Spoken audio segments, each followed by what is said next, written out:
Екінші дүниежүзілік соғыс майданында ерлікпен мерт болғандар тек мамыр айында ғана мадақталмауы қажет. Биыл жеңістің 80 жылдығы атап өтіледі. Осыған орай облыста айтулы іс-шаралар легі жалғасып келеді. Облыстық әмбебап ғылыми кітапханасында өткен бас қосуға зиялы қауым өкілдері, ардагерлер мен жастар қатысты. Айта кетейік, дөңгелек үстел ел болып оқимыз жобасы аясында отан қорғап ел үмітін ақтағандар тақырыбында өтті. Онда жиналғандар соғыс жылдарын еске алып, тарих беттерімен тың ақпараттар айтып, жастарға 30 жылда шежіресінен өнегесі мол сыр шертті. Ардагерлер жас буынды отанымызды сүюге, соғыс майдангерлерінің еңбегін есте сақтауға үндеп, ерлік пен өрлікке шақырды.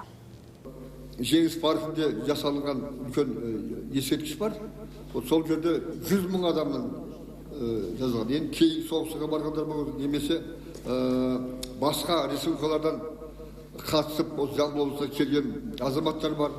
Сондай заман болды ғой енді. Соның барлығы мінекей.